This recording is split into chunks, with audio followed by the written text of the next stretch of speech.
नमस्कार. छावा बघितला. ज्या लोकांना छत्रपती संभाजी महाराजांचा इतिहास माहिती सुद्धा नाहीये अशा लोकांच्या डोळ्यात पाणी आलेलं बघितलं. मग आपण तर मराठी मुलकात राहणारी, इतिहास वाचलेली, इतिहास माहीत असलेली मराठी माणसं आहोत. खरं तर हा चित्रपट नाहीये, ही भावना आहे गडकोटांवरच्या प्रत्येक दगडधोंड्याची. ही भावना आहे स्वराज्यातल्या मातीची, सह्याद्रीतल्या प्रत्येक श्वासाची. आपल्या धाकल्या दाण्याचा इतिहास जगासमोर इतक्या मोठ्या ताकदीनं उभा राहतोय. ही भावना म्हणजे हा चित्रपट आहे.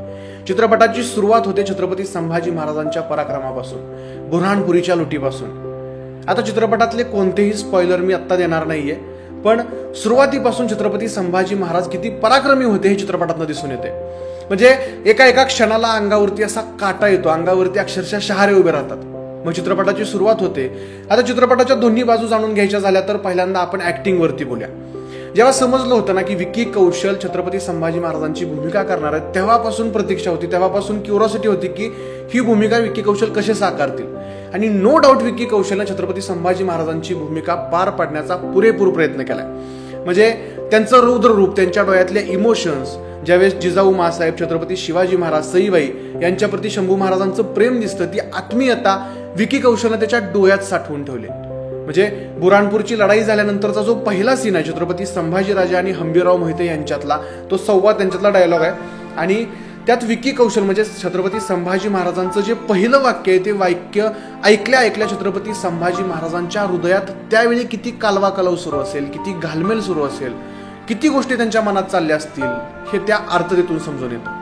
आता तो डायलॉग काय तर ज्यांनी चित्रपट बघितला नाही त्यांनी 10-15 सेकंद पुढे स्किप करा, कारण मला इथं स्पॉइलर दिल्याशिवाय राहत नाहीये.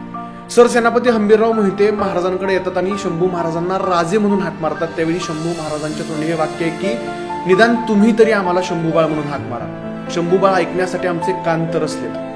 म्हणजे वयाच्या अगदी लहान असताना संभाजी महाराजांना आपल्या आईला गमवावं लागलं, त्यानंतर राजमाता जिजाऊंना, त्यानंतर शिवाजी महाराजांना. म्हणजे मायेचा पदर हातातून निसटल्यासारखी संभाजी महाराजांची अवस्था झाली होती. आणि त्यांच्या मनातली तीच घालमेल विकी कौशल यांनी ज्या आर्ततेनं मांडले. शौर्याचे प्रसंग असू द्या, महाराणी येसूबाईंसोबत असणारे प्रेमाचे संवाद असू द्या, शत्रू समोर असताना संभाजी महाराजांचा रौद्र अवतार, छत्रपती शिवाजी महाराज, राजमाता जिजाऊ, आई सईबाई यांच्या आठवणीनं भरून येणारं त्यांचं मन, आणि अर्थात शेवटच्या क्षणी जेव्हा महाराजांवरती अनन्वित अत्याचार होते त्यावेळी सुद्धा न घाबरता औरंगजेबाच्या समोर त्याला बेदरकारपणे दिलेलं उत्तर. विकी कौशल यांनी ती भूमिका साक्षात जगली. सगळ्यांचा अभिनय उत्तम होता. रश्मिका मंदाना ज्यांच्यावरती सातत्यानं टीका होत होती की साऊथची ऍक्ट्रेस आहे, हिला भूमिका द्यायला नव्हती पाहिजे, तिनं सुद्धा महाराणी येसूबाईंच्या भूमिकेला योग्य तो न्याय दिला. थोड्याफार ठिकाणी त्यांचा साऊथ इंडियन ऍक्सेंट आहे तो जाणून येतो, पण जसं लक्ष्मण उतेकर सरांनी सांगितलं की त्यांचे डोळे त्या व्यक्तिरेखेला न्याय देतात. बाकी हंबीरराव मोहितेंची भूमिका करणारे आशुतोष राणा असतील, कवी कलशांची भूमिका केलेले विनीत कुमार सिंग असतील, औरंगजेबाची भूमिका केलेले अक्षय खन्ना असतील, या सगळ्यांचा अभिनय दमदार आहे. रायाजीच्या भूमिकेतला आपला मराठमोळा संतोष जुवेकर. एका मुलाखतीत संतोष जुवेकर म्हणाला होता की संभाजी महाराजांना जेव्हा पकडलं जात होतं आणि त्या क्षणी रायाजी मृत पावत होता आणि तेव्हा रायाजीला जाणवत होतं की आपले राजे आता एकटे पडलेत, ते संतोष जुवेकर यांना फील होत होतं. आणि चित्रपट बघताना ते आपल्याला सुद्धा फील झालं. कमाल. म्हणजे त्या गोष्टी जाणवत होत्या की महाराज खरंच एकटे पडलेत. अक्षय खन्नानं औरंगजेबाच्या भूमिकेला अप्रतिम न्याय दिला. औरंगजेबाची क्रूरता त्यानं त्याच्या डोळ्यातून, त्याच्या बोलण्यातून दाखवले. फक्त एक गोष्ट खटकली की औरंगजेबाचा मेकअप असा केला होता की त्याचं वय 70-75च्या आसपास आहे आणि म्हणजे व्यवस्थित होता तो मेकअप त्या वयाच्या नुसार. पण या वयाचा माणूस इतक्या तावातावानं कसा काय चालू शकतो, थोडीशी गडबड वाटली. म्हणजे मेकअप शरीर यष्टी 70-75 वयाच्या माणसाची आणि त्या व्यक्तीचं चालणं 30-35 माणसाचं, ही गोष्ट थोडीशी खटकली. शिवाय थोडासा मराठी भाषेचा वापर झाला असता, मराठी भाषेतले शब्द जास्त आले असते तर छान वाटलं असतं. बाकी अभिनय सगळ्यांचा उत्तम होता. आता या चित्रपटाच्या संगीताबद्दल बोलूया. A.R. रहमान खूप मोठे संगीतकार आहेत. त्यांनी आपल्या देशाला खूप चांगले गाणे दिलेत, खूप चांगलं संगीत दिलंय. ह्या चित्रपटात सुद्धा काही ठिकाणी त्यांच्या संगीतानं अंगावरती काटा आणलाय, पण दुसऱ्या क्षणाला संगीत तिथल्या सीनला मॅच होत नाही असं जाणवत होतं. म्हणजे चित्रपटात मध्येच तुम्हाला रॉक गिटार वाजलेले ऐकायला येते. म्हणजे रॉक गिटारनं एनर्जी दाखवता येते, उत्साह दाखवता येतो, पण त्याऐवजी पारंपरिक वाद्य असतं तर त्याच्यापेक्षा अजून जास्त पटीनं बहुलं असतं असं मला वाटतं. आता आपण जो रिव्ह्यू घेतला त्याच्यामध्ये सुद्धा अनेक लोकांनी सांगितलं, पण त्याच्यावरती परत अशा कमेंट येऊ लागल्या की A.R. रहमान मुसलमान आहे म्हणून त्यांच्या म्युझिकला आपण नापसंती दर्शवतोय. पण तसं काही नाहीये. A.R. रहमान यांची बाकीची गाणी खूप चांगली आहेत, बाकीचं संगीत अप्रतिम आहे. इथं थोडासा हिस्टॉरिकल फील यायला पाहिजे होता, तो येत नाही असं मला तरी वाटतं. आता यानंतर बोलायचं झालं डिरेक्शन आणि हिस्ट्रीबद्दल. लक्ष्मण उतेकर यांनी जेवढा काही इतिहास चित्रपटातून दाखवलाय त्या दाखवण्याच्या पद्धतीला सलाम आहे. ज्या पद्धतीनं त्यांनी पहिल्या सीन पासून शेवटच्या सीन पर्यंत कनेक्शन्स जोडलेत, ज्यांनी चित्रपट बघितलाय त्यांना ही कनेक्शन्स जाणवत असतील. ह्या कनेक्शनसाठी दिग्दर्शक लक्ष्मण उतेकर यांना द्यावे तितके पुरस्कार कमी पडतील. सुरुवातीला मला सुद्धा वाटलं की छत्रपती संभाजी महाराजांचा इतिहास फक्त हाच होता का, लढाया, पराक्रम. नाही, छत्रपती संभाजी महाराज खूप मोठे ज्ञानी पंडित होते, त्यांना विविध भाषांचं ज्ञान होतं, त्यांना विविध कला अवगत होत्या, त्या सुद्धा बाजू थोड्या चित्रपटामध्ये यायला हव्या होत्या असं सुरुवातीला मला सुद्धा वाटलं. पण नंतर ही गोष्ट जाणवली की एवढ्याशा कालावधीमध्ये एवढ्या सगळ्या गोष्टी दाखवणं खरंच खूप अडचणीची गोष्ट आहे. ज्यांना छत्रपती संभाजी महाराजांचा इतिहास माहित आहे त्यांना ती गोष्ट जाणून येते, पण छत्रपती संभाजी महाराजांचा इतिहास माहितीच नाहीये अशा लोकांसाठी हा चित्रपट म्हणजे खूप मोठी प्रेरणा बनणार आहे. त्यामुळं लक्ष्मण उतेकर सरांनी जो इतिहास चित्रपटात दाखवलाय त्याबद्दल त्यांचं खूप कौतुक. आता काही ठिकाणी थोड्याशा गोष्टी खटकल्या, त्या कदाचित बाकीच्यांना सुद्धा खटकल्या असतील, त्या गोष्टी मी आता इथं बोलू शकत नाहीये कारण तो पूर्णपणे स्पॉइलर होऊन जाईल.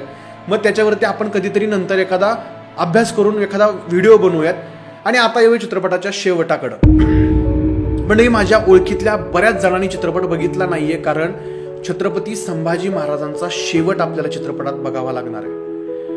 आपल्या सगळ्यांना छत्रपती संभाजी महाराजांचा इतिहास माहिती आहे, त्यांच्यावरती किती अनन्वित अत्याचार झाले याची जाणीव आपल्याला आहे. आणि तो अत्याचार आपण चित्रपटांमध्ये बघू शकू का? आपल्या राजाला तितक्या यातना सहन करताना बघताना आपली हिंमत होईल का, यासाठी अनेक जणांनी चित्रपट बघितला नाहीये. म्हणजे चित्रपटाच्या सुरुवातीपासून ज्या ज्या ठिकाणी छत्रपती संभाजी महाराजांच्या पराक्रमाची गाथा दिसते तेव्हा तेव्हा एका बाजूला अभिमानानं ऊर भरून येत होता आणि दुसऱ्या बाजूला खंत वाटत होती की इतका पराक्रमी माझा राजा, पण त्याचा मृत्यू आपल्याला बघावा लागणार आहे. महाराजांचा मृत्यू कसा झाला हे आपल्या सगळ्यांना माहिती आहे. तो प्रसंग उतेकरांनी चित्रपटात कसा दाखवलाय हे सुद्धा मला पाहायचं होतं. ज्या पद्धतीनं औरंगजेबानं क्रूरतेनं छत्रपती संभाजी महाराजांचं आयुष्य संपवलं. पण आता काय काय गोष्टी दाखवल्यात हे मी सांगणार नाहीये, पण इतक्या कठोर शिक्षा दिल्या जात असताना सुद्धा छत्रपती संभाजी महाराजांनी शेवटपर्यंत औरंगजेबासमोर शरणागती पत्करली नाही. बाकी चित्रपटात कुठेही संगीत कसंही असलं तरी शेवटच्या क्षणी जे संगीत A.R. रहमान यांनी दिलंय ते तिथं अनुरूप होतं असं मला वाटतं. कवी कलश छत्रपती संभाजी महाराजांच्या सोबत होते. कवी कलश आणि संभाजी महाराजांचा एक संवाद दाखवलाय शेवटी. त्यांच्या दोघांची कविता दाखवली. ती कविता इतकी प्रेरणादायी आहे ना, म्हणजे आजकाल कमी मार्क पडले, ब्रेकअप झाला, अशा बारीक गोष्टींवरून आपली पिढी आत्महत्येचा विचार करते. आत्ताचं जेनजी जनरेशन आता ज्या पाहिजेत त्या वस्तू मागेल त्या वस्तू त्यांना मिळतात. आणि ह्या पिढीला आपल्या महाराजांचा इतिहास समजला पाहिजे. महाराजांनी स्वराज्य धर्मासाठी आपल्या प्राणांची आहुती दिली. शिवरायांची शिकवण, मासाहेब जिजाऊंची शिकवण त्यांनी तंतोतंत पाळली. मरावे परी कीर्तिरूपे उरावे, मरण आले तरी शरण जाणार नाही ही शिकवण त्यांनी खऱ्या अर्थानं जगली. आपण म्हणतो शिवाजी महाराजांनी कसं जगावं शिकवलं आणि संभाजी महाराजांनी कसं मरावं हे शिकवलं, पण मला खऱ्या अर्थानं वाटतं छत्रपती संभाजी महाराजांनी आपल्याला शेवटच्या श्वासापर्यंत कसं लढावं हे शिकवलं. शेवटच्या श्वासापर्यंत संभाजी महाराजांनी स्वराज्याप्रतीची आपली निष्ठा, छत्रपती शिवाजी महाराजांचा आदर्श ढो दिला नाही. चित्रपटातली शेवटची 25 मिनिटं अख्खं थिएटर सुन्न होतं. आतापर्यंत प्रत्येकाच्या नजरा संभाजी महाराजांवरती होत्या, पण त्या क्षणी मात्र सगळेजण इकडे तिकडे बघत होते, कारण बघूच वाटत नव्हतं. सगळ्यांना माहिती आपल्या महाराजांसोबत काय घडलं, पण तरी सुद्धा हिंमत होत नव्हती बघायची. आपल्याला इतिहास माहितीये त्यांच्या डोळ्यात पाणी होतं, पण ज्यांना इतिहास माहिती नाहीये ती लोक सुद्धा चित्रपटगृहात ढसाढसा रडत होती. बाकीच्या थिएटरचं माहिती नाही, पण मी जिथं बसलो होतो आतापर्यंत अनेक चित्रपट बघितले, हिरोच्या एंट्रीला शिट्ट्या मारल्या, टाळ्या वाजवल्या. ह्या चित्रपटात सुद्धा संभाजी महाराजांच्या एंट्रीला थोड्याफार टाळ्या वाजल्या, शिट्ट्या वाजल्या, पण त्यानंतर चित्रपटात एकही टाळी, एकही शिट्टी वाजली नाही. कारण प्रत्येकाला ती जाणीव होती की माझ्या राजासोबत पुढं काय झाले. आणि तेव्हा ही गोष्ट मला जाणवली की म्हणजे ही गोष्ट मला जाणवली, दुसऱ्या कुणाला जाणवली असेल नसेल मला माहिती नाही, पण मला पर्सनली फील झालं की जो काही तो लेझिमचा 30-35 सेकंदाचा सीन असेल, त्या 30-35 सेकंदाच्या सीनमध्ये आपले राजे आनंदी दिसणार होते. आणि ते 30-35 सेकंदाचा आनंद, महाराजांचा आनंद आपण त्यांच्यापासून हिरावून घेतल्यासारखं वाटलं. शेवटच्या क्षणी जेव्हा महाराजांना शिक्षा दिली जात होती त्यावेळेस येसुबाईंच्या डोळ्यातून पाणी येत होतं आणि ह्या भूमिकांवरती आपण संशय घेत होतो. शेवटच्या क्षणी महाराणी येसूबाईंच्या मुखातून आणि छत्रपती संभाजी महाराजांच्या मुखातून जेव्हा जगदंबे येतं ना, एका बाजूला वाईट वाटत होतं आणि दुसऱ्या बाजूला राग येत होता की 350 वर्षापूर्वी हे सगळं घडून गेले, पण तरी सुद्धा आता विचार येत होता की कसं सहन केलं असेल माझ्या राजानं. साधं खर्चटलं तरी बँडेज पट्ट्या लावून फिरतो आपण, आणि संभाजी महाराजांच्या शरीरावरती एक जागा शिल्लक ठेवली नव्हती. हा चित्रपट म्हणजे भावना आहे. प्रत्येकानं हा चित्रपट बघितला पाहिजे. एखाद्याला बघायचा नसेल, बघत नसेल, पैसे काढून दाखवा, पण हा चित्रपट प्रत्येकानं बघितला पाहिजे. असं वाटलं की अशा अनेक गोष्टी आहेत चित्रपटामध्ये ज्या दाखवता आल्या असत्या. संभाजी महाराजांची कल्पकता, त्यांची कलाकृती, त्यांचं लिखाण, त्यांचं ज्ञान. पण असं वाटत होतं की म्हणजे इंटरव्हलमध्ये तर असा एक सीन आहे इंटरव्हल नंतर 20-25 मिनिटांचा की जिथं फक्त युद्ध युद्ध युद्ध युद्ध आहे. मग तिथं असं वाटतं की थोडीशी ती स्टोरी एक्सटेंडेड झाली, लेंदी झाली. मग त्या जागी जर संभाजी महाराजांच्या इतर व्यक्तिविशेषणांना वाव दिला असता तर ते छान वाटलं असतं. पण एकंदरीत चित्रपट उत्कृष्ट आहे, अप्रतिम दर्जा, बाप नाद खुळा. प्रत्येकानं थिएटरमध्ये जाऊन हा चित्रपट बघा. प्रत्येकानं आपल्या कुटुंबातल्या लहान मुलांना, तरुण पिढीला चित्रपट दाखवा. छत्रपती संभाजी महाराजांचं बलिदान काय होतं, कशासाठी होतं, या गोष्टींची जाणीव करून द्या. प्रत्येकानं हा चित्रपट थिएटरमध्ये जाऊन बघा. धन्यवाद.